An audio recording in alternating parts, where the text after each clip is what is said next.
இன்னைக்குப்பா அம்மா உங்களுக்கு ரொம்ப ஹெல்தியான வெயிட் லாஸ் பிரேக்ஃபாஸ்ட் செஞ்சு காட்டுறேன்ப்பா.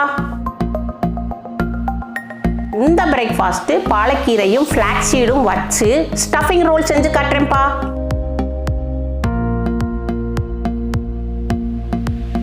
இதில் அதிகமான புரோட்டீன் இருக்குப்பா. நம்ம உடம்புல உள்ள மசில் வந்து நல்லா டைட் ஆகும், அதிக நேரம் பசிக்காது, பசியும் தாங்கும், வெயிட் லாஸ்க்கும் ரொம்ப ஹெல்ப் பண்ணும்ப்பா. வாங்க எப்படி செய்யலான்னு பார்ப்போம்.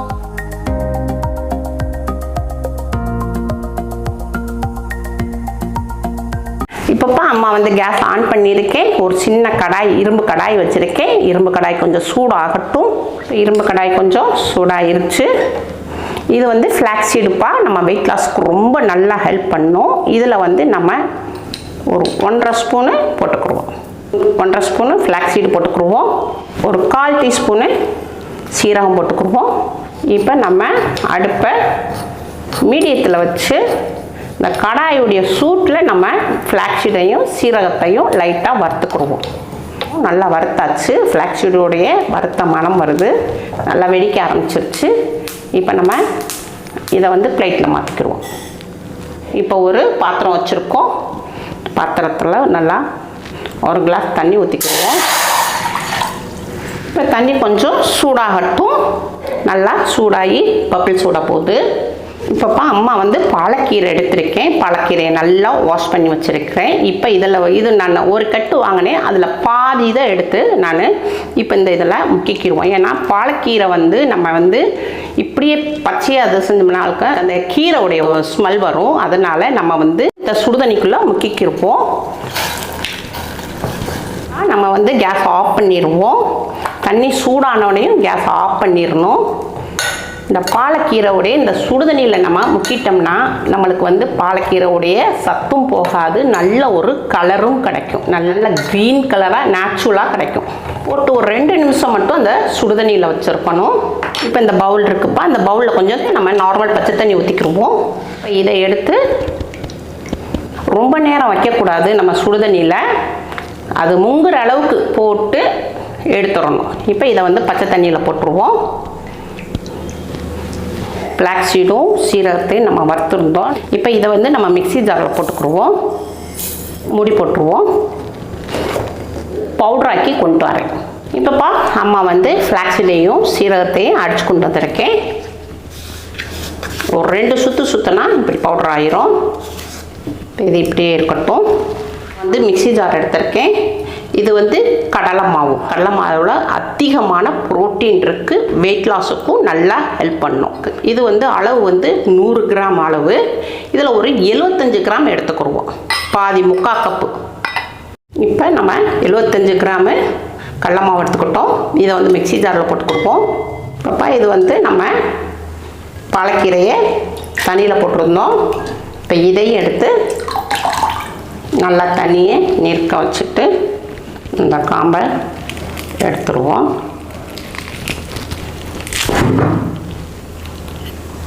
இப்போ நம்ம பாலக்கீரையை இதில் போட்டுக்கிறோம். நல்லா சாஃப்டாக இருப்பாருங்க. இப்போப்பா அம்மா வந்து இஞ்சி எடுத்திருக்கேன். கடலை மாவு சேர்த்துருக்கோம், அதனால் இஞ்சி நம்ம சேர்த்துக்கிட்டோம்னா நம்மளுக்கு நல்ல ஒரு ஜீரணமாகும். இது 1 இன்ச் அளவுக்கு நான் இஞ்சி எடுத்திருக்கேன். இதையும் இதில் போட்டுக்குருவோம். இது ஒரு பச்சை மிளகாய், மீடியமான பச்சை மிளகாய், இதையும் கட் பண்ணி போட்டுக்குருவோம் காரத்துக்கு. இப்போ நம்ம அடித்து வச்சுருந்த ஃப்ளாக்ஸ் சீட் இருக்கு இல்லையா, ஃப்ளாக்ஸ் சீடும் சீரகத்தையும் இதில் நம்ம போட்டுக்குருவோம். ஃப்ளாக்ஸ் சீடில்ப்பா அதிகமான ஒமேகா 3 இருக்குது. நம்மளுக்கு வெயிட் லாஸுக்கும் நல்லா ஹெல்ப் பண்ணும். இன்னொன்று வந்து நம்மளுக்கு எலும்புகளுக்கு நல்லா ஸ்ட்ரென்த்து கொடுக்கும். ஸ்கின்னும் நல்லா நம்ம ஷைனிங்காக இருக்கும்ப்பா. ஃப்ளாக்ஸ் சீடில் அவ்வளோ ஒரு மருத்துவ குணம் இருக்குது. ஆனால் ஃப்ளாக்ஸ் சீடு நம்ம சாப்பிட்டோம்னா தண்ணி நிறைய குடிக்கணும். தண்ணி நிறைய குடித்தாதான் நம்மளுக்கு வந்து மலச்சிக்கல் இருக்காது. இல்லைன்னா கொஞ்சம் நம்மளுக்கு தண்ணி கம்மியாக குடித்தோம்னா மலச்சிக்கல் இருக்கும். அதனால ஃப்ளாக்ஸ் சீடு சாப்பிடும்போது நீங்கள் நல்லா தண்ணி நிறையா குடிக்கணும். இப்போ நம்ம மாவுக்கு தேவையான அளவுக்கு உப்பு போட்டுக்குருவோம். பிங்க் சால்ட்டு வெயிட் லாஸ்க்குரியது. இதை வந்து தோசை மாவு பதத்துக்கு அடிக்க போகிறோம். அதுக்கு தேவையான அளவுக்கு கொஞ்சமாக தண்ணி ஊற்றிக்கிடுவோம். தண்ணி ரொம்ப அதிகமாக ஊற்ற வேண்டாம். நம்ம அடிச்சுட்டு பத்தலைன்னா நம்ம ஊற்றிக்கிறோம். மூடி போட்டு மிக்ஸியில் 2 சுற்று அடித்து கொண்டு வரேன். இப்போப்பா அம்மா வந்து உங்களுக்கு மிக்ஸியில் அடித்து கொண்டு வந்துட்டேன். தண்ணி பத்தலை, அம்மா கொஞ்சம் தண்ணி ஊற்றிக்கிட்டேன். தோசை மாவு பதத்துக்கு கொஞ்சம் தண்ணி ஊற்றி அடிச்சிருக்கேன். இதை வந்து பவுலில் மாற்றிக்கிடுவோம். கொஞ்சம் திக்காக இருக்குது, நம்ம கொஞ்சம் பவுலில் வேறு இருக்குது, கொஞ்சமாக லைட்டாக தண்ணி ஊற்றிக்கிடுவோம். இதை ஊற்றிக்கிடுவோம். இது இப்படியே இருக்கட்டும். நம்ம இப்போ கேஸ் பக்கம் போயிடுவோம்ப்பா. இப்போப்பா அம்மா வந்து கேஸ் ஆன் பண்ணியிருக்கேன். ஒரு கடாய் வச்சுருக்கேன். கடாய் கொஞ்சம் சூடாகட்டும். கடாய் சூடாயிருச்சு. ஒரு 1/2 டீஸ்பூன் அளவுக்கு எண்ணெய் விட்டுக்கிடுவோம்.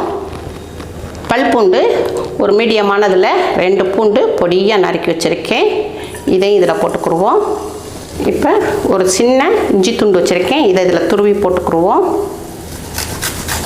இஞ்சி வந்து நம்மளுக்கு வெயிட் லாஸ்க்கும் நல்லா ஹெல்ப் பண்ணும், ஜீரணத்துக்கும் நல்லா ஹெல்ப் பண்ணும், நல்ல ஒரு ஃப்ளேவரும் கிடைக்கும். இஞ்சியோடைய ஃப்ளேவர் நல்லா கிடைக்கும். இப்போ இதை நம்ம அதில் கொஞ்சம் சீவி போட்டாச்சு. இதை லைட்டாக ஒரு வதக்கிடுவோம். இப்போ அம்மா வந்து ஒரு பச்சை மிளகாய் எடுத்திருக்கேன். இதையும் நல்லா கொஞ்சம் கட் பண்ணி போட்டுக்கிடுவோம். இந்த அளவு போட்டுக்கிடுவோம். சாப்பிடும் போது எடுத்து வெளியே போட்டுக்கலாம். இப்போப்பா அம்மா வந்து ஒரு 25 கிராமு முட்டைக்கோஸ் எடுத்திருக்கேன். இதை நல்லா நீளமாக மெல்லிசாக கட் பண்ணி வச்சுருக்கேன். இதை இதில் போட்டுக்கிடுவோம். நல்லா ஒரு வதக்கிடுவோம். இதை கொஞ்சம் வதக்கிக்கிடுவோம். இப்போப்பா அம்மா வந்து குடமிளகா எடுத்திருக்கேன். இந்த குடமிளகாவில் பாதி நறுக்கி வச்சுருக்கேன். இதை கொஞ்சம் நீளமாக கட் பண்ணி வச்சுருக்கேன். இதை இதில் போட்டுக்கிடுவோம். கேரட் துருவி வச்சுருக்கேன்ப்பா. ஒரு மீடியமான கேரட்டு அம்மா துருவி வச்சுருக்கேன். இதை இதில் போட்டுக்கிடுவோம். இப்போ இது எல்லாத்தையும் நல்லா வதக்கிக்கிடுவோம். இப்போ நம்ம காய்க்கு தேவையான அளவுக்கு உப்பு போட்டுக்கிடுவோம். பிங்க் சால்ட்டு லைட்டாக நம்மளுக்கு காய் வந்து கொஞ்சம் லைட்டாக வதங்கணும். சும்மா கொஞ்சோண்டு தண்ணி தெளித்து விட்டுக்குவோம். கொஞ்சமாக தண்ணி தெளிச்சுக்குவோம்.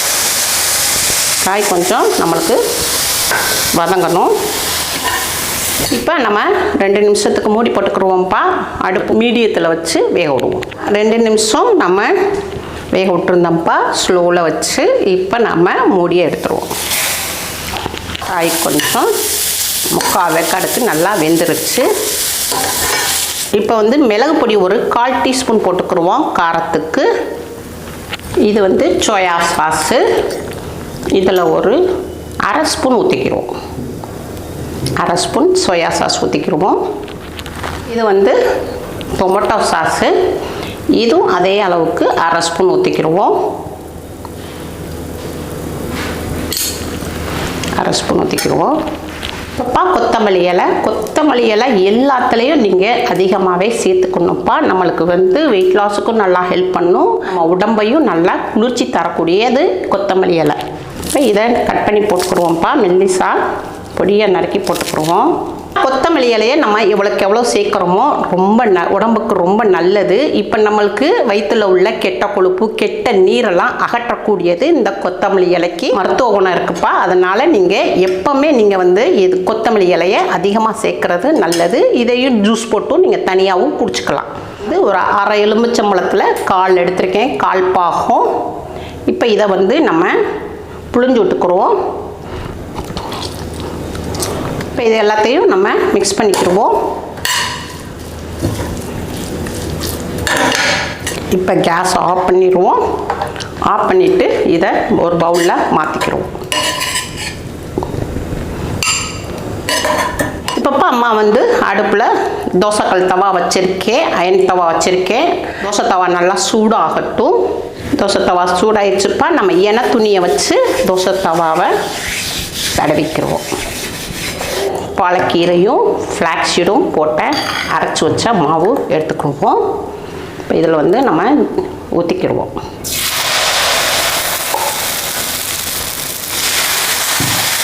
நல்லா மெல்லிசாக நல்லா பரப்பிக்கிடுவோம்.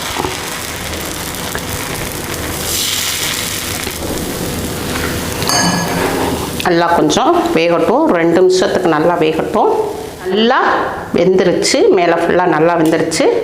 இதை வந்து நம்ம மெதுவாக இப்படி கொடுத்து லைட்டாக நம்ம மேலே எம்பிக்கிடணும். அப்போ தான் உங்களுக்கு கீழே ஒட்டி இருக்கும், இல்லாட்டா பிஞ்சிரும். இப்போ திருப்பி போட்டுருவோம். திருப்பி போட்ட பக்கமும் 2 நிமிஷத்துக்கு வேகட்டும். இப்போ 2 நிமிஷம் நல்லா வெந்துருச்சு. இப்போ நம்ம வந்து இதை வந்து பிளேட்டில் மாற்றிக்கிடுவோம்.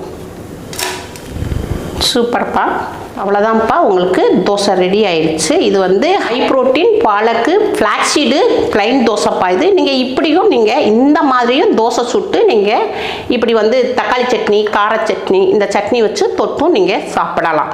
ஸ்டஃபிங் செஞ்சுருக்கோம். இந்த ஸ்டஃபிங்கை வந்து நடு சென்டரில் வச்சுக்கிடுவோம். தோசைக்கு நடு சென்டரில் வச்சுக்கிடுவோம். நம்மளுக்கு எவ்வளோ தேவையோ அவ்வளோ வச்சுக்கிடுவோம்.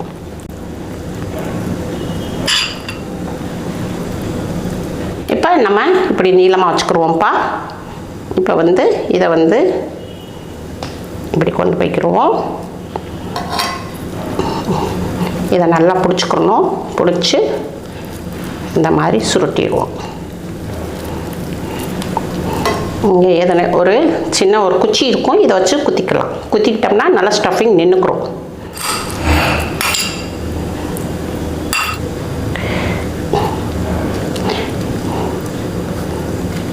இந்த மாதிரி மடிச்சுக்கோங்க.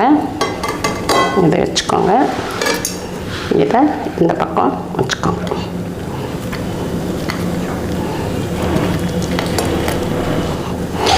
இப்போப்பா அம்மா வந்து இந்த ரோல் மாதிரிலும் மடிச்சிருக்கேன். இப்படி ஒரு ஸ்கொயர் டைப்லையும் அம்மா வந்து மடிச்சிருக்கேன். இப்போ இதையும் வச்சுக்கிடுவோம். இப்படி வந்து கத்தியை வச்சு ஸ்டஃபிங் பக்கம் நம்ம கட் பண்ணிக்கிடுவோம்.